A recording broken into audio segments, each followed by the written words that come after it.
ఓం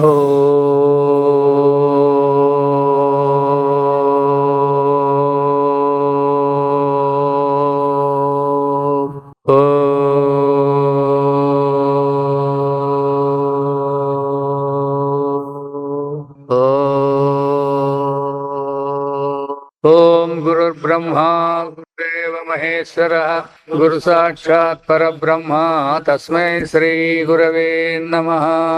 పరమాత్మకులరా, బ్రహ్మ జ్ఞానం ద్వారా అమృతత్వము అని అంటే పరమాత్మ జ్ఞానం అయితే మనం చనిపోయేవాళ్ళం కాదు, పరమాత్మ స్వరూపులనే అర్థమవుతుంది. అంతే, దేహాలకు అమృతత్వం వచ్చేలేదు. మన స్వరూపం పరమాత్మ అని తెలిస్తే అప్పుడు అమృతత్వం మనకు లభిస్తుంది. కాబట్టి దాన్ని పొందేదానికని మనం చెప్పుకున్నాం. నువ్వు దగ్గర ఎప్పుడు అదొక్కటే. ఇప్పుడు నీవు ఏమేమి తెలుసుకున్నావో అదంతా కాదు అనేది విడిచిపెట్టే. ఇప్పుడు మళ్ళీ ఏందున్నా నీ దేవతల కథలు, గుళ్ళు కథలు, పూజలు అన్ని ధర్మాలు అధర్మాలు అన్ని పక్కన పెట్టే. ఆ స్వరూపం అంటే మన ఆత్మస్వరూపమే. ఇంక రెండోది మాట్లాడట్లేదు ఎవరు కూడా. ఆత్మ అన్న ఒకటే, స్వరూపం అన్న ఒకటే, బ్రహ్మ అన్న ఒకటే, చైతన్యం అన్న ఒకటే, ఏమైనా ఒకటి. అవన్నీ భగవంతుడు అనే ఒకటే. అయితే ఈ భగవంతుడు అనేప్పుడు సగుణ సహకారాలు ఎక్కువ తీసుకుంటారు, అర్థమే. అట్లా కాదు, భగవంతుడు అంటే మనం కూడా దీంట్లోనే. ఎప్పుడైతే ముముక్షులైన వాళ్ళు దేంట్లో తీసుకోవాలప్ప అంటే దీంట్లోనే తీసుకోవాలి. నిర్గుణ నిరాకారాన్ని తీసుకోవాలి ఎప్పుడు కూడా. కాబట్టి జ్ఞానము ధ్యానము ఈ రెండింటి డిఫరెన్స్ మనం చెప్పినాం అనమాట. జ్ఞానం అంటే నేరుగా జీవన్ముక్తి. ఎవరైతే నేను పరమాత్మ స్వరూపుడు, దేహం కాదు అని ఎవరు గుర్తు జీవన్ముక్తి బ్రతికినప్పుడే. అయితే ముక్తి వస్తుంది చెప్పినాం అనమాట. అదే భేదం, దానికి దీనికి ఆ భేదం ఉంది. ಈಗ ಧ್ಯಾನ ಜ್ಞಾನಗಳ వైలక్ష్యాన్ని విచారం అడగదే. ధ్యానం అంటే ఏమి, జ్ఞానం అంటే ఏమి, వీటిలో ఉండే భేదం ఏమి, దాన్ని విచారించాల. ಧ್ಯಾನವು ಯಾವಾಗಲೂ ಚಿತ್ತತಂತ್ರವು ಎಂದರೆ ನಮ್ಮ ಮನಸ್ಸಿಗೆ ಅಧೀನವಾಗಿರುವುದು. ధ్యానం అనేది వస్తుతంత్రం కాదు. అది నీకు ఇష్టం ఉంటే చేయొచ్చు, ఇష్టం లేకపోతే ఇడిచిపెట్టచ్చు, లేకపోతే వేరే రకంగా కూడా చేసుకోవచ్చు. అది మనసుకు సంబంధించింది ధ్యానం అనేది. మన జ్ఞానం అనేది వస్తుతంత్రం. అది ಆದ್ದರಿಂದಲೇ ಅವರವರ ಮನಸ್ಸಿನ ಭಾವನೆಗಳಿಗೆ ತಕ್ಕಂತ ಫಲವು ಸಿದ್ಧಿಯು ಬೇರೆ ಬೇರೆ ಆಗಿರುವವು. ఈ ధ్యానాలు చేసే వాళ్ళకి ఎట్లుంటుందప్ప అంటే వాళ్ళ మనస్సులో ఉండే సంస్కారాన్ని బట్టి వాళ్ళు ఏ విధంగా ఉంటారో ఆయా విధంగా వాళ్ళకి ఫలితాలు ఆ ధ్యానం ద్వారా లభిస్తూ ఉంటాయి. శాస్త్రవన్నే ఆశ్రయించి ధ్యానం ఆడిదరు. శాస్త్రంలో ధ్యానం అంటే ఇట్లే చేయాలని చెప్పి శాస్త్రాన్ని అవలంబనం చేసుకుంటే ఆశ్రయం చేసినప్పటికీ కూడా ಅದು ಮಾನಸಿಕವಾದ ಕರ್ಮವೇ ಆಗಿರುವುದರಿಂದ నువ్వు ఎట్లన్నా చెప్పు, బుక్ శాస్త్రం ప్రకారం చెప్పండి, గురువు ద్వారా చెప్పండి, ఎట్లా చెప్పినా కూడా మనసుతోనే నువ్వు చేయాల. అందువలన ಅದರ ఫలವು అనిత్యವಾಗಿರುವುದು సహజವಾಗಿರುತ್ತದೆ. ఎందుకంటే మనస్సుతో ఏమేం పనులు చేసినా కూడా సత్యం కాదు అనేది గుర్తుపెట్టుకోండి అంతే. ఇప్పుడు మన వ్యవహారంలో చేసేది కూడా మన మనసుతో చేస్తున్నాం కాబట్టి ఇది సత్యం కాకుండా పోతుండే. అందరికీ దుఃఖం ఎందుకు వస్తుంది అంటే మేము అనుకుని జరగలేదు కదా అని. జరగాల్సిన అవసరమే లేదంటుంది శాస్త్రం. కారణం ఏమి, మీరు అనుకున్నదే జరిగినట్లయితే సృష్టి నిలబడుతుందని. సృష్టి నిలబడుతుంది అని ఎవరు ఎత్తుకోవాలి అనుకున్నట్లయితే. కాబట్టి ಆದರೆ ధ్యానవు సూక్ష్మవు అంతరంగం ఆదంతెల్లా. ఎప్పుడైతే మన మనస్సు అనేది ఇప్పుడు స్థూలంగా ఉంది, సూక్ష్మే అంటా ఉంది మనసుని. అయితే ఈ స్థూల విషయాలైందే దీనికి బుద్ధి పెట్టుకుంది ఇదంతా. అందువలన ఇది ఎప్పుడైతే సూక్ష్మ వైపు మరలిందంటే, సూక్ష్మం అంటే ఏమి ఇంద్రియాలకు తెలియదు అని. అందువలన చెప్తా అదే, ధ్యానవు సూక్ష్మవు అంతరంగము ఆదంతెల్లా. అంతరంగం అయినట్లల్లా అంతరంగము సూక్ష్మం కావాలా. మనస్సు అనేది స్థూలంగా ఉంది ఇప్పుడు, అన్ని కనపడేదానిలే కావాలంటుంది ఇది. ఈ కనపడేదాన్ని కోరుకుంటుంది అది. దానికి కనపడినటువంటి పరమాత్మ ఉందంటారు కూడా, ఇంద్రియాలకు అతీతమైండేదని. ఆ ఇంద్రియాలు కూడా తెలియబడినటువంటిది అనేది తెలిసినట్లల్లా పరమాత్మ దగ్గర అవుతుంది. అంతరంగం అవుతుంది మొదట ఉండేది. అది ఇప్పుడు మనకి అంతరంగమే ఉండేది, లోన్ ఉండేది కాబట్టి అంతరంగమే. ಮತ್ತು ಧ್ಯೇಯವನ್ನು ತನ್ನ ಆತ್ಮನೆಂದೇ ಭಾವಿಸಲ್ಲ. మళ్ళీ ఎట్లుండాల ధ్యేయము, పరమాత్మ అనే లక్ష్యం ఉండాల. మళ్ళీ ఏముండాల, ఇప్పుడు అందరూ అదే ఉండేది. నా స్వరూపం పరమాత్మ అనేది ఎవరికి లేదు, అది మర్చిపోయినారు. ఇంక మిగతావన్నీ చేసే మొదలు పెట్టినారు. వాడు అంతరంగం స్వరూపం అయి ఉంటాడు అప్పుడే అయినాడు. దానికి నీకు కాకోకుండా ఇప్పుడు పెట్టుకో లక్ష్యము. నీవు దేహం అని పెట్టుకున్నావు ఇప్పుడు లక్ష్యము. దీన్ని కొంచెం వరకు తగ్గించుకుంటూ వస్తాడు. లక్ష్యం మాత్రం ఒకవేళ నిలబడలేదు దాంట్లో, అయినప్పటికీ దాన్నే పెట్టుకొని ఉండాలి నువ్వు. ఆత్మనందే భావించాల. చిత్తవు హెచ్చు పరిశుద్ధವಾಗಿ. ఈ మనస్సు అనేది ఇంకా ఈ విషయాల వైపు తగ్గుతుంది. ఎందుకు, పరమాత్మ స్వరూపమే సత్యం అని తెలిసినాక విషయాల వైపు మనస్సు తగ్గిస్తుంది. ఎప్పుడు విషయాలు తగ్గించినామంటే మనస్సు సంస్కారం పొందుతుంది, చిత్తము శుద్ధి అవుతుంది. ತಿಳಿಯಾಗುವುದರಿಂದ అంటే తేలికైపోతుంది అప్పుడు. ఇప్పుడు మనకేం తేలిక లేదు, బరువు అదేం సూక్ష్మమైనా కూడా విపరీతం బరువు ఉంది అంటే అబ్బా తల భారమైందప్ప అని ఇస్తారు. ఇన్నాళ్ళు తలకాయ మోసుకొని తిరిగినావు కదా, ఎప్పుడైనా ఏదైనా తెస్తకులైనప్పుడు తల భారం అంటారు. ఇన్నాళ్ళు మోసిన దానికి ఇప్పుడేంటి భారం అవుతుందంటే ఆ మనస్సు ఎప్పుడైతే అట్లా అయిందంటేనే అది అంత బరువును కలిగిస్తుంది. అట్లా లేకుండా తేలిగ్గా ఉండాలన్నమాట. ఎప్పుడు కూడా ఏం జరిగినప్పటికీ కూడా వాటి వైపు పోకోకుండా నీకు సుఖమే రాని లేదా దుఃఖమే రాని రెండు దాని వైపు పోవద్దు, అప్పుడు తేలికైనట్లు అవుతుంది అది మనసు అంతే. అంతవరకు ఇక్కడ వచ్చినా ఇబ్బందే, అక్కడ పోయినా కూడా ఇబ్బందే ఉంటుంది అనమాట. ತಿಳಿಯಾಗುವುದರಿಂದ మెల్లనే వస్తువును అరియు యోగ్యతను సంపాదించుకోగలిదే. ఈ విధంగా వస్తువు అంటే స్వరూపాన్నే, ఆత్మనే, దాన్ని సంపాదించుకునేదానికి మనకు అప్పుడు యోగ్యత వచ్చేదానికి వీలైతుంది. అది ಹಾಗಿರಲಿ, అది అట్లుండని. కేవಲ మనఃప్రధానవాద చింతనందు దొరకబలవు. ఎస్టే మీరు మనసు ద్వారా కోరిండేది మూడు మీరే కోరుకోండి, పర్వాలేదు. బ్రహ్మగా నేనే కావాలని కోరుకోండి, మీ సృష్టి చేసేది కూడా మీరే చేయండి, అది ఎంతన్నా ఉన్నతమైంది కానీ లేండి. ಅದು ಸಂಸಾರ ಕ್ಷೇತ್ರವನ್ನು ಮೀರಿ ಇರುವುದಿಲ್ಲ. పుట్టి సచ్చేదాన్ని దాటి ఉండలేదు. ఏందని కోరుకోండి, మీకు బుద్ధి పుట్టింది కోరుకోండి మనస్సుతో. మనస్సు లేకుండా పోతే పరమాత్మ వస్తుంది. మనస్సు ప్రధానం ఉందంటే ఈ క్షేత్రాన్ని దాటిపోయే దానికి అధికారం లేదు. ఎంతసేపు అందుకే హిరణ్యకశిపుడు కూడా ఏం కోరుకుంటాడు, ప్రాణాన్ని కోరుకుంటాడు మనోడు, ఇంకేం కోరుకుంటే లేదు. అన్నాళ్ళు బ్రహ్మ తప్ప చేసి ఏం కోరుకుంటాడు, మరి ప్రాణం పోకుండా కోరుకుంటాడు. అంటే ఈ పుట్టి సచ్చే దాంట్లోనే ఉన్నాడు అనమాట. అట్లా ఎవరు ఏది కోరుకున్నా, ఇంద్రుడు కోరుకొని ఎవరు కోరుకున్నప్పటికీ కూడా దాన్ని మీరు కోరుకోలేదు. ఎందుకంటే ఈ మనస్సుకి దాన్ని అధిగమించే శక్తి లేదు. దీనికి పరమాత్మ దగ్గరికి పోయే యోగ్యత లేదు. కోరుకుంటాండి ఇది పాపం. ఇదంతా అవాంగ్మానస గోచరము అని చెప్పినారు. వాక్కు గాని మనస్సుకు గాని ఇంద్రియాలకు గాని తెలియదు. ఇంకొకటి అక్కడ పోనివద్దు. ఎందుకు పోతుంది, దాంట్లో పుట్టిండేది అదేటికి పోతుంది, ఇంకా దాని దాటికి పోయేక లేదు. దానికి స్వతంత్రం అనేది ఇప్పుడు ప్రకృతి అంతా పుట్టింది కాబట్టి ప్రకృతి మీద దానికి స్వతంత్రం ఉంటుంది. మనస్సుకి దాంట్లోనే కాబట్టి వాళ్ళంతా ఒకటే. ఇంద్రియాల మీద కావచ్చు, ఇంకో దాని మీద కావచ్చు, దీని ఇందంతా ఉంటుంది, దానికి పట్టు ఉంటుంది అనమాట అవన్నిటికీ. అయితే వీటన్నిటికీ మూలమైన దాని మీద దీనికి ఎట్లా పట్టు దొరుకుతుంది? ఇప్పుడు బట్టను మనం కత్తితో కత్తిసేపోతాం, ఆ బట్టను కత్తిరిస్తుంది కానీ ఆ బట్టను కత్తిని పట్టుకుంటే ఏళ్ళని కత్తిరించమంటే అది ఎట్లా కత్తిరిస్తుంది? దానికి స్వతంత్రం లేదు. అట్లా ఈ మనస్సు కూడా స్వతంత్రం అనేది లేదు కాబట్టి అది ఎంతసేపు ఉన్నాయి ఈ సంసార పరిధి అంటే పుట్టేది ఉండొచ్చు, నువ్వు బ్రహ్మకల్ప వరకు బతకచ్చు, దానినే సాయాల్సిందే, మళ్ళా పుట్టాల్సిందే. ಎಷ್ಟೇ ಚೆನ್ನಾಗಿರ್ಲಿ ಅದು ಸಂಸಾರ ಕ್ಷೇತ್ರವನ್ನು ಮೀರಿರುವುದಿಲ್ಲ. సంసారం కంటే అతీతంగా ఉండట్లేదు.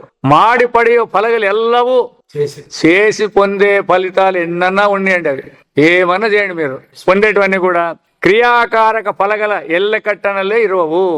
ఆ క్రియ అనేది ఒకటి ఉంటుంది, చేసేవాడు అనేది ఉంటుంది, దానికి ఒక ఫలం అనేటువంటి హద్దుల్లోనే ఉంటాయి. అంతే, హద్దులు దాటి వాటికి బయటకు పోయేదానికి అధికారం లేదు. అందుకే ఇహమూత్ర బల భోగ వైరాగ్యం అంటారు కూడా. ఈ లోకంలో గాని పరలోకంలో ఉండే సుఖాలకి ఏమేమి చేసుకున్నా కూడా ప్రయోజనం లేదు అని చెప్పిండే సాధన చతుష్టయంలో. కాబట్టి మన మనస్సుతో ఈ సుఖం కావాలా, ఆ దుఃఖం వద్దు అని ఇట్లాంటి మీరు ఎన్నన్నా కోరండి, ఎన్ని కోరినప్పటికీ కూడా పుట్టి సచ్చేది మాత్రం తప్పలేదు. ఈ దృష్టిಯಿಂದ ధ్యానವು జ్ఞానಕ್ಕಿಂತ ಕಡಿಮೆ ಆಗಿರುತ್ತದೆ. కాబట్టి జ్ఞానంతో ధ్యానం సమానం కాదు. అయితే దానికి నేరుగా డైరెక్ట్ గా జ్ఞానం ద్వారా జీవన్ముక్తి వచ్చినట్ల దీనికి ధ్యానానికి లేదు. జ్ఞానంతో డైరెక్ట్ నీవు పరమాత్మ స్వరూపుడు అంటే అంతే. మళ్ళీ ఇంకోటి ధ్యానం చేసే పని లేదు, ఉపాసన చేసే పని లేదు. నీవు అనుకుంటే అంటే తట్టుకో. నీవు అనుకుంటావు, ఏమనుకుంటావు చెప్పు, నీ మాట అని. నీవు పరమాత్మ స్వరూపుడు అంటే దేహం ఉండి అంటావా, దేహం లేకనే అంటాడవా? దేహంతో నువ్వు అనుకుంటాడావా, దేహం లేకనే అంటాడావా అని? మరి దేహంతో అంటే లేదు. దేహం లేకపోతే పరమాత్మ ఎవరు లేదంటారు. ఇప్పుడు నేను పరమాత్మ అన్నప్పటికీ నేను ఇప్పుడు రాచన గౌడ్ అనే బుద్ధి ఉందా లేదా నీ దగ్గర? నేను దేహం అనే బుద్ధి ఉందా లేదా? మరి నేను పరమాత్మ అనేది ఎట్లా వస్తుంది నీకు? పావం అదంతే. అనుభవం ఉంటుంది, వాళ్ళకి సంస్కారం ఉంటుంది కాబట్టి వాళ్ళు గురువుల దగ్గర శాస్త్రాల దగ్గర నేర్చుకొని వచ్చింటారు. ఆ సంస్కారానికి యోగ్యత సంపాదించుకొచ్చుకుంటారు. ఆ అనుభవాన్ని పట్టుకుంటారు కాబట్టి వాళ్ళు ఏమో అంటారు అంతే. అనుభవాన్ని పట్టుకునే శక్తి ఉండాలా. అనుభవాన్ని పట్టుకోకపోతే ఉత్తమాటలతో కుదరదు. ఉనికి స్వరూపం అయ్యేది కావాలా, అది దానికి చెప్తా కదా ఉనికి. ఇప్పుడు ఒక మాట బాగా గుర్తు పెట్టుకోండి ఎప్పటికే గాని వేదాంతం వినే వాళ్ళందరూ కూడా, నారదుడు సాక్షాత్ శ్రీ మహావిష్ణువుని ప్రత్యక్షం చేసుకున్నా కూడా అతనికి 1000 యుగాలు పట్టింది, మన యుగాలు కాదు. వాళ్ళ యుగాలు పట్టినాయి. మరి అట్లా మీరు ఏముందని మాకు అంత బిరువురు కావాలంటున్నారు అని చేసింటే తట్టుకో, చేసింటే తట్టుకో, చేసింటే ఇంత ఆలోచన పడే పని లేదు. ఇప్పుడు ఆయనకి ఎప్పుడు చేసినారు? ప్రత్యక్షమైన ఉండాలి కదా. శ్రీ మహావిష్ణువు నువ్వు తప్ప చేసి ప్రత్యక్షడానికి ఇట్లా అంగిలు వేసుకొని తిరిగే పని ఉండదు వాళ్ళకి. సుఖమాముని ఎట్లా వచ్చినాడు? ఎందుకంటే వాళ్ళకి దేహమే లేదు, దేహాభిమానమే లేదు. అది ఊరికే దేహాన్ని ఎందుకు చూపిస్తారంటే మీకు చూపించేకి దేహాన్ని చూపిస్తారు కానీ దేహం ఉంటే కదా చూపించాల్సిండేది. అంటే ఆయనకు ఉన్నప్పటికీ కూడా జ్ఞానంతో డైరెక్ట్ గా అన్నారు కదా. దాని అభిప్రాయం ఏమి? అనుభవ స్వరూపంలో ఉండిపోవడము. అవును, అప్పుడు మళ్ళీ అదే చెప్పేది. ఇంకేంత అనుకుంటున్నాడు? జ్ఞానంతో డైరెక్ట్ అయినప్పుడు మనము అక్కడ కొంచెం డిఫరెన్స్ వస్తుంది. మరి జ్ఞానంతో అనుకోకుండా ఇప్పుడు ఏమన్నా దానికి నువ్వు దేహంతో ఉండాలంటున్నావు కాబట్టి నీకు జ్ఞానంతో నా స్వరూపం పరమాత్మే కావాలను. పరమాత్మ కావాలన్నప్పుడు ఏం కావాలా? అనుభవమై లేదా జ్ఞానమై నిలబడతాం అంతే. మరి ఆ తోతి అనేటువంటి కూడా వృత్తి జ్ఞానమే మనకు కూడా ఇంకా వృత్తి జ్ఞానం అంటే ఎట్లా కాదు కాదు. అయితే వేదాంతం మనం కొన్ని ఏళ్ళు విన్నామప్ప అంటే శంకర వేదాంతం విన్నామంటే జ్ఞానం అంటే కేవల జ్ఞానము ఆత్మ జ్ఞానం అనే జ్ఞానమే ఉండాలి. అంతేగాని వృత్తి జ్ఞానాలు అనేవి రాకూడదు మధ్యలో. కొత్త వాళ్ళకి వస్తాయి నువ్వు అన్నట్ల. శంకర వేదాంతం విన్న వాళ్ళకి మొట్టమొదట కేవల జ్ఞానం అంటే ఆత్మస్వరూపం అనేదే ఉంటుంది అనమాట వాళ్ళకి. మరి డిఫరెన్స్ లేదంటాడు. వృత్తి జ్ఞానానికి డిఫరెన్స్ లేదు అంటాడు. వృత్తి జ్ఞానం ఉండాలంటే తట్టుకో, వృత్తి జ్ఞానానికి ఒక విశేషం ఉండాలా. వృత్తి జ్ఞానానికి ఒక విశేషం ఉండాలా. కేవల జ్ఞానానికి ఆ విశేషణాలు ఉండలేదు. అది వృత్తి జ్ఞానాలు వేరే. ఇప్పుడు బాగా గుర్తు పెట్టుకోండి, అది పెద్ద కష్టమేం కాదు. ఏదైనా మీకు వృత్తి, ఇది బుక్ అనే వృత్తి చేయాలంటే పుస్తకం అనే విశేషం ద్వారా నీకు జ్ఞానం అవుతుంది. అట్లా మనిషి అనే దాని నుంచి జ్ఞానం, ఇది స్తంభం అనే దాని నుంచి ఇట్లా, ఇది డమ్ అనేది ఇట్లనే అది వచ్చేది. దాన్ని వృత్తి జ్ఞానాలు అంటారు. ఇవన్నీ దేనికి సంబంధించినవి? ఆ జ్ఞానంలో అంతర్గతంగా ఉండేటివే కానీ స్వతంత్రం లేదు. ఇవి పుడతాయి, మరుగైపోతుంటాయి. అయితే దీన్ని తెలిపే జ్ఞానం మాత్రం ఎప్పుడు కాన్స్టాంట్ గా ఉంటుంది అన్నట్టు, వికారం చెందుకోకుండా ఉంటుంది అది. అది యాರಿಗೆ ನಿಜವಾದ ವಸ್ತುತಂತ್ರವಾದ ಸರ್ವ ಸಂಸಾರ ಧರ್ಮಾತೀತವಾದ ಜ್ಞಾನ మనస్సుకి తోరిరువదిల్లవో, ఎవరికైతే ఈ జనన చక్రము ఉంది కదా, ఇది సత్యము అనేది ఏ మనస్సుకు తెలియబడుకోకుండా ఉంటుందో, అది మొట్టమొదటి బాగా గుర్తుపెట్టుకోండి. నిజవాద వస్తుతంత్రవాద అంటే సత్యమైనటువంటి ఆత్మ, అది ఎట్లా? సర్వ సంసార ధర్మానికి అతీతం అంటే జనన మరణ చక్రాలు అనే దానికి అతీతంగా ఉంటుంది. అది జనన మరణ చక్రాల్లో ధర్మాలు ఉంటాయి, అధర్మాలు ఉంటాయి. ఈ జ్ఞానంలో ధర్మాలు అధర్మాలు అనేవి సంబంధం లేనిది. జ్ఞానము మనస్సుకు తోరిరువదిల్లవో, ఎవరికైతే అటువంటి అనుభవం లేదో, ఏది ఈ పరమాత్మ స్వరూపం అనేది సంసారానికి అతీతమైందని మన మనసులో జ్ఞానం లేకపోతే అంతవరకు ఈ ధ్యాన ఫలవాద పదవియన్నే ముక్తి అందు భ్రమిస్తువారు. దానికి చాలా మంది మా స్వామి ధ్యానంలో ఉన్నాడు, మోక్షానికి పోయినాడు అని చెప్తుంటారు. ఇది అర్థం కాలే వాళ్ళకి. ఈ జనన చక్రం నుంచి అతీతమైంది అనేది వాళ్ళ అనుభవం తెలిసిండాల. అది తెలియకోకుండా పోతే ఈ ధ్యానంలోనే అందరూ ధ్యానంలో మేము ఉండమంటారు కదా, మోక్షానికి పోతా అంటారు వీళ్ళు అని అంటుంటారు. అది కూడా చెప్పినట్టు. అది ముక్తి ఎందు భ్రమిస్తువారు, మోక్షం అని భ్రమిస్తారంతే, మోక్షమేం కాదు. అది ಧ್ಯಾನ ಯೋಗಿಗಳಿಗೆ ಪರಮಾತ್ಮನಂತೆ ಎಲ್ಲಾ ವಿಧವಾದ ಐಶ್ವರ್ಯಗಳು, ಸ್ವಾತಂತ್ರ್ಯವು, ಅಧಿಕಾರವು ಇದ್ದು ముక్తి దక్కిరుತ್ತದೆ. వాళ్ళకు కూడా లక్షణాలు చెప్తుంది కదా, సిద్ధులు ఇట్లాంటివన్నీ కూడా వస్తాయి. ఎవరికి ధ్యానయోగం చేసిన వాళ్ళకి కూడా కలుగుతాయి. వాళ్ళకేం కలగమనే పని లేదు. భగవంతుడు ఎట్లా ఉన్నాడు అంటే అతని దగ్గర ఉంటాయని కొన్ని విషయాలు ఉంటాయి కదా, సిద్ధులు ఇచ్చేటివి తీసుకునేటివి ఇట్లాంటివి, అవి వాళ్ళ దగ్గర ఉంటాయి. అయితే ఎందు శాస్త్రము తెలుస్తుంది, శాస్త్రం కూడా చెప్తుంది, వాళ్ళని తక్కువ అని చెప్పుతుంది దాన్ని. అయితే ఇంకేమి ಆದರೆ ಬಾದರಾಯಣನು ಸಗುಣೈಶ್ವರ್ಯವನ್ನು ಹೊಂದಿರುವ ಮುಕ್ತರಿಗೂ ಸಹ ಉಳಿದೆಲ್ಲ ಸ್ವಾತಂತ್ರ್ಯಗಳಿದ್ದರೂ ఈ వ్యాస భగవానుడు బాదరాయణ ఏం చెప్తారప్ప అంటే, వాళ్ళకి పరమాత్మతో పాటు ఉండే అన్నీ ఉన్నప్పటికీ కూడా మళ్ళీ ఏం లేకుండా పోతుందంటే, జగద్వ్యాపార వజ్రం ఎందే మొటకు గొలుసిరుతారే. వీళ్ళకి జగత్తును సృష్టి చేసేది, స్థితి చేసేది, లయం చేసేది వీళ్ళ దగ్గర ఉండదు. ఎవరు సగుణ ధ్యానం చేసి ముక్తి పొందినామంటారు చూడండి. మళ్ళా వ్యాపార వజ్రం అంటే ఈ జగత్ వ్యాపారం అనేది వీళ్ళ దగ్గర ఉండలేదు, దానికి సంబంధమే ఉండలేదు వీళ్ళకి. జగత్ వ్యాపారాన్ని జగత్ వ్యాపారం అంటే ఏమి? జగత్తును సృష్టి చేసేది, స్థితి చేసేది, లయం చేసేది ఈయనే వ్యాపారం అంటే. జగత్తులో వ్యాపారం కాదు ఇది, వ్యవహారం కాదు కాదు. జగత్ వ్యాపార వర్జం. ఈ జగత్తుకంతా ఏమేమి కావాల్సి జరుగుతుంది కదా, సృష్టి స్థితి లయాలు ఉండాలి కదా దీనికి, దాంట్లో ఉండేది వ్యవహారం. అయితే ఈ 3 చేయాలంటే అది అతనే కదా, అక్కడి నుంచే ఉంటుంది. అది వీళ్ళకు ఉండలేదు అని తుండు చేసినాడు అనమాట. ఎవరు? శంకరాచార్య, ఇది వ్యాసుడు. ఇది ఎంతమంది తెలిసి? ఇది తెలియదు ఇట్లాంటివన్నీ. ఇప్పుడు వాళ్ళు సరే ఆ స్థితి ఉన్నారంటే, అటువంటిది ఉన్నప్పుడు వాళ్ళకి సృష్టి చేసే శక్తి, స్థితి చేసే శక్తి, లయం చేసే శక్తి ఉండాలి. అది ఉండలేదు వాళ్ళ దగ్గర. దీనికి సంబంధించింది ఏముంటుందో అంతవరకు ఉంటుంది. సిద్ధులు ఉంటాయి, అనివార్య సిద్ధులు ఉంటాయి, ఇంకా వాళ్ళ ఆశీర్వాదం అన్నీ ఉంటాయి అవన్నీ. ఇప్పుడు బ్రహ్మదేవుడు కూడా ఇది చేసినాడు కదా, కోరుకుంటాడు హిరణ్యకశిపుడు. మరి ప్రాణం పోకూడదంటే పాయ్ కదా ఏపుకి. ఇట్లాది ఉండలేదు. ఇట్లా శక్తులు ఎన్నన్నా చేసింది వాళ్ళ ముందర పనికిరావు, వాళ్ళకి పనికిరావు ఇవి. జగತ್ತಿನ ಉತ್ಪತ್ತಿ ಸ್ಥಿತಿ ಲಯಗಳೆಂಬ 3 ಕಾರ್ಯಗಳಲ್ಲಿ ಮಾತ್ರ ಯಾವ ಸಗುಣ ಜ್ಞಾನಿಗೂ అధికారమిರುವುದೇ ಇಲ್ಲ. సగుణాలతో మోక్షం పొందిన వాళ్ళందరికీ కూడా పుట్టి సచ్చేదే ఉంటుంది వాళ్ళకి, తప్పించుకునేకేం లేదు. అధికారము ఈ సృష్టి శిలయ చేసే ఉండదు. ఓ పరమాత్మకు మాత్రమే అది అధికారము చెప్తాడు. అది అంటే ఇది కూడా సామాన్యులకు బోధ చేసేదే. ఇది ఏం జగత్తుకి ఆయన సృష్టి శిలయకర్త కాదు అసలుకి, భగవంతుడు. ప్రపంచం పుట్టిందంటే ఎవరు చేశారని చెప్తారు. అది సగుణాకారంలో ఇవన్నీ ఉంటాయి. నేను ఎవడు సృష్టించలేదు అది. తప్పు తెలివితో ఇప్పుడు నాకు దేహం ఉంది అంటావు, దేహం ఉంది అని నువ్వు చెప్తాడు కదా. లేదా నేను పుట్టాను అని చెప్తావు. ఏం అనువు చూపిస్తావు? చూపి. నీ దేహానికి ఏం అనువు చూపిస్తావు? నువ్వు పుట్టినదానికి అనువు చూపి. మాకు దేహం ఉండేదానికి అనువు చూపించండి, పుట్టేది వద్దులే. దేహం ఉంది అనేదానికి అనువు చూపించండి మీరు ఎవరన్నా కానీ. ఉంది అనేదానికి కనబడుతుంది కదా, ఎవరైనా చెప్పచ్చు. మీ పెద్దలు చెప్పేది కాదు కదా. పట్టుకో ఏపా, మీ పెద్దలు వచ్చి దేహం లేదంటే పోకుండా పోతుంది. అది పెద్దలు చెప్తారు, పిల్లలు చెప్తేనేదేనా పని. నీకుండాలి అనుభవం. నేను దేహం అనే అనుభవం నీకుండాలి. పట్టుకో.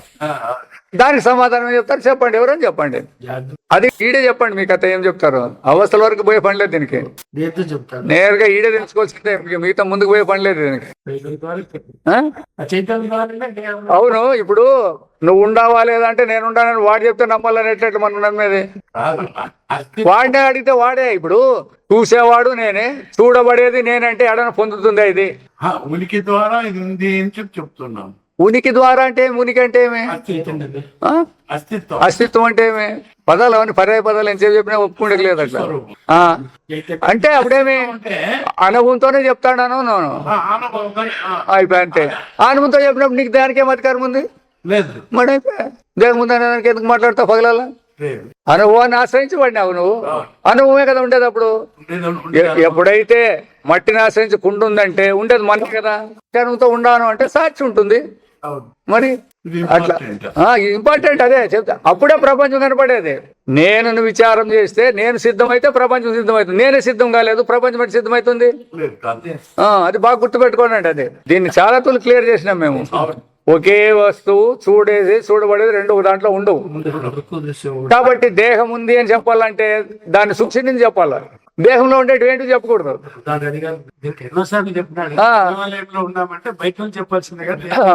కాబట్టి ఇవి గుర్తు పెట్టుకొని ఉండాలన్నమాట. అవి ఎవరు?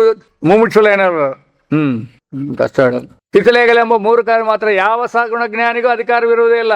ఎట్లా వాడు సగుణ జ్ఞానం? సగుణము అంటేనే దాంట్లోనే ఉండదు సరుకు. పరమాత్మ సగుణం అని ఎంతసేపు అన్నా చెప్పుకుంటుండండి, దానిలోనే తిరగాడాల్సిందే. వాళ్ళకి శక్తులు ఉంటాయి, మళ్ళీ శక్తులు లేవనద్దండి. అయితే ఆ శక్తులు నశించేటివే. అవి ఎట్లాంటివన్నా కానీ ఉంటాయి. మరి సిద్ధ పురుషులు అంటారు వాళ్ళే కదా. కాదు అవునప్పా, సిద్ధులే వాళ్ళు సగుణ ముక్తులు అని చెప్పినారు కదా. సగుణ జ్ఞానం ద్వారా ముక్తి పొందిన వాళ్ళు ధ్యానం ద్వారా పొందినారు అంటారు కదా. ధ్యానం అంటే ఏమప్పటికి ఎవరినో నాశించే కదా ధ్యానం చేసిండేది. మరి అంతవరకు వాళ్ళకి ఉంటుంది. అందుకే ఇప్పుడు నారదుడు విష్ణువుని ప్రత్యక్షం చేసుకున్నాడంటే ధ్యానం చేసుకున్నాడు. మరి అప్పటికేమి ద్వైతం ఉన్నట్లే కదా. దానికేనప్ప ఈ ద్వైతం పోతే సహస్రయుగాలు పట్టాలి నీకు అనిండేది ఆయన. అట్లా హాగే ఇదే ఏందో ఒప్పిదరే. ఓన్లీ ఆ సగుణం చేసే సగుణ జ్ఞానులకు కూడా వాళ్ళు మోక్షం పొందినారు కదా. వాళ్ళ అధికారం ఉందంటే ప్రపంచద బాలు కష్టం అంటాడు. ప్రపంచం యొక్క స్థితి కష్టానికి లోబడిపోతుంది అని. అట్లా ఆ సగుణం ఇచ్చిన వాళ్ళకే సృష్టిలయాలు ఛాన్స్ ఇస్తే ఈ ప్రపంచానికి అనేక అనర్థాలు వస్తాయని. ఎట్లా? ಹೇಗೆಂದರೆ ಏಕಕಾಲಕ್ಕೆ ಒಬ್ಬ ಜ್ಞಾನಿಯು ತನ್ನ ಸತ್ಸಂಕಲ್ಪದಂತೆ ಪ್ರಪಂಚ ಸೃಷ್ಟಿಯಾಗಲೆಂದು ಬಯಸಿದರೆ వాడు అంటాడు, ఒక సగుణ ముక్తుడైనటువంటి వాడు ప్రపంచం పుట్టాలా అని వాడు అంటాడు అనుకోండి. మత్తొబ్బను తన సంకల్పంతో ప్రళయవాగలి ಎಂದು బయసవద్దు. ఈ అప్పేమో పుట్టాలంటాడు, ఆ అప్పేమో నాశనం కావాలంటాడు. ఇప్పుడు ప్రపంచం ఉండేదానికి దానికి ఎంత ఇబ్బందులు ఉన్నాయి. అందుకే చెప్పింది అందరికీ ఛాన్సులు ఇస్తే అంత ఇదవుతుంది తప్ప అని చెప్పిండేది. ప్రతి ఒక్కరికి జ్ఞానం అయినాడంటే ప్రపంచం లేదనే జ్ఞానం ఉంటుంది. మళ్ళీ పుట్టిస్తాం సస్యస్తామని లేదు, దానికి ఛాన్స్ లేదు. ఆగ వ్యవస్థే ఇల్లవాగవదు. ಅಟ್ಲ ಒಬ್ಬರು ಕಾದು ಅಂಟೆ ಇದ್ರೂ ಈಕ್ವಲ್ ఉండే. ಆದ್ದರಿಂದ ಸಗುಣ ಮುಕ್ತಿಯಲ್ಲಿ ಸಂಪೂರ್ಣ ಸ್ವಾತಂತ್ರ್ಯವು పరమేశ్వరస్సు అలభ్యవే సరి. వాళ్ళకి ఈ సృష్టి వ్యవహారంలో వీళ్ళకి ఛాన్సే లేదు అని జగత్ వ్యాపార వర్తం అని దానికి చెప్పిండేది. అట్లా ಈಗ ధ్యాన మాత్రದಿಂದ దొరక ముక్తియు ఆపేక్షికವಾಗಿರುತ್ತದೆ. ఆపేక్షికంగా ఉంటుందన్నమాట.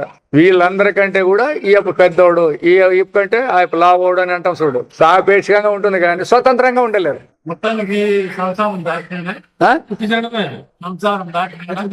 దాటిండొచ్చు, దాటిండకపోవచ్చు. తగుణ ముక్తి అదే. ఆయన సాధనలు చేసి పొందిండొచ్చు, ఉండొచ్చు, లేకపోయిండొచ్చు. ఇప్పుడు వీళ్ళందరూ చేసినారు ఎవరు? ఇవి వశిష్ఠ మహర్షి వీళ్ళందరూ చేసుకుంటారు కదా. వాళ్ళందరూ సంసారాలు ఉన్నలే కదా. మరి వాళ్ళు ఇచ్చే కామధేను అవన్నీ నశించేటివే కదా. అట్లా కాబట్టి దానికేమి గృహస్థుల లేకపోతే వీళ్ళ బ్రహ్మచారులు అనే సమస్యమే లేదు. అది కేవలము మనస్సుకు సంబంధించిండేది. అది మనస్సుకు సంబంధించిన విషయం. అది వ్యక్తులకు సంబంధించిన విషయాలు కాదు ఇవి. అందువలన వాళ్ళకి వచ్చిండొచ్చు, రాకపోయిండొచ్చు. దానికేం పెద్ద మనం బాధపడాల్సిన పని లేదు. అది సత్యం కాదు అని తెలుసుకుంటే, శాశ్వతం కాదు అని. ಜ್ಞಾನದಿಂದ దొరక ముక్తియు ಧ್ಯಾನ ಫಲವಾದ ಮುಕ್ತಿಗಿಂತ ವಿಲಕ್ಷಣವಾಗಿರುತ್ತದೆ. ఈ మోక్షానికంటే ఆ మోక్షము వేరే లక్షణంగా ఉంటుంది. ఎట్లా?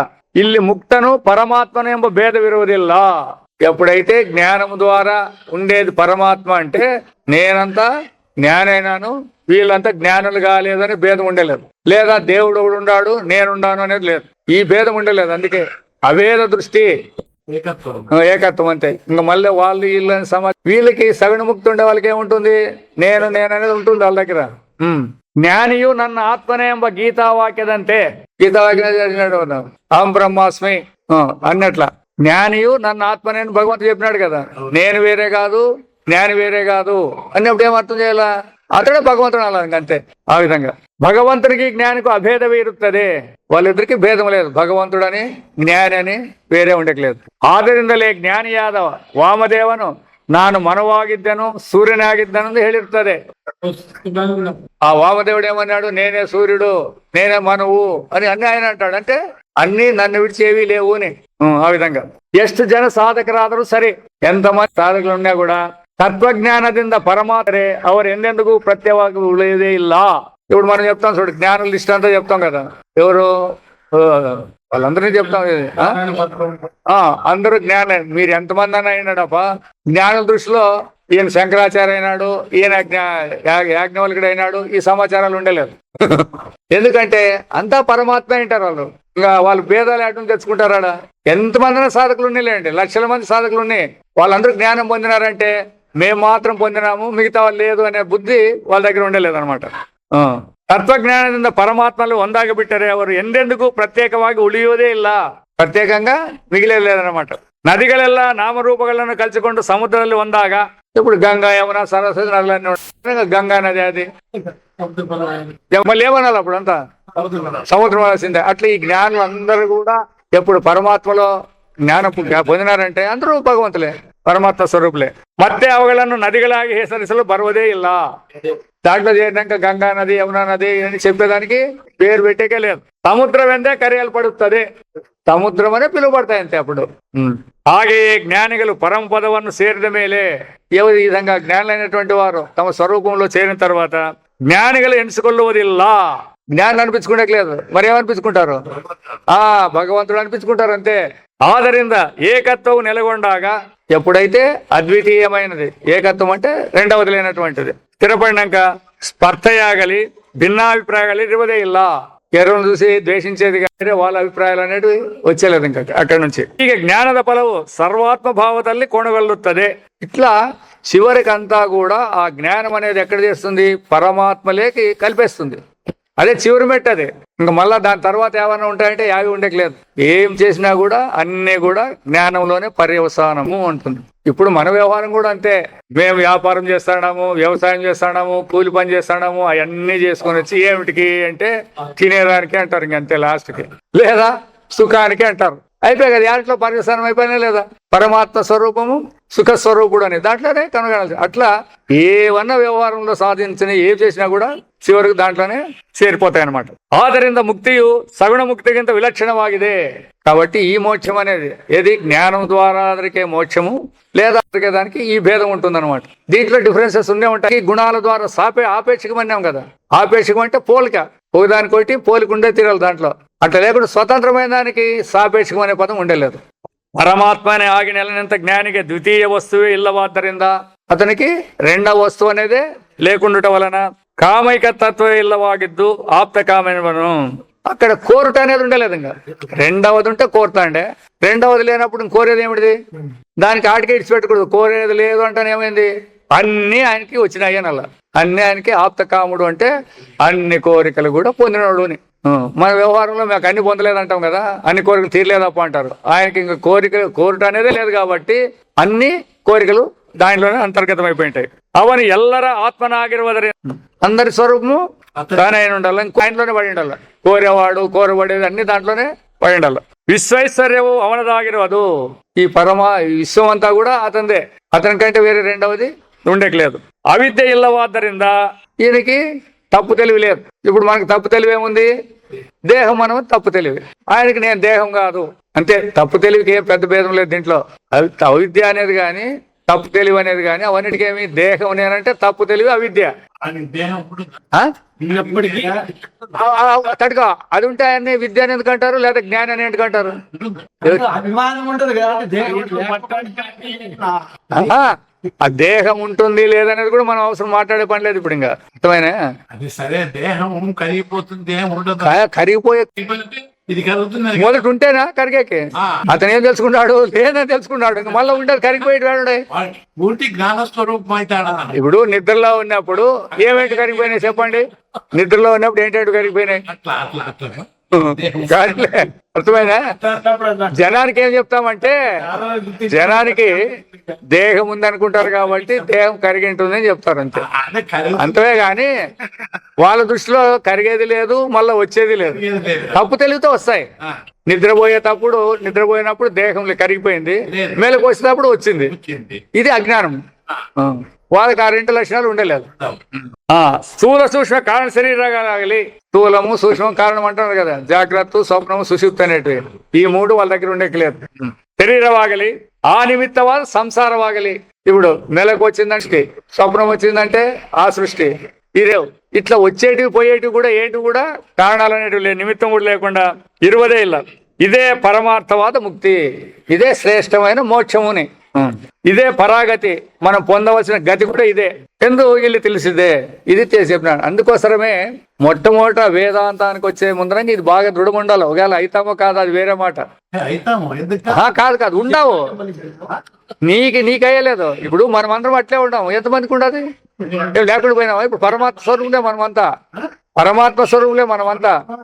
అయినా కూడా పరమాత్మ నేనన్నప్పుడు నీకు భేదం ఉంది కదా. నేను అనేది ఎందుకు వచ్చింది నీకు? పరమాత్మనే నేను అనేది ఎందుకు రావాలా? రెండోది ఉంటే నేను నువ్వు అనాలా. నేను అనేది ఎందుకు అనాలా?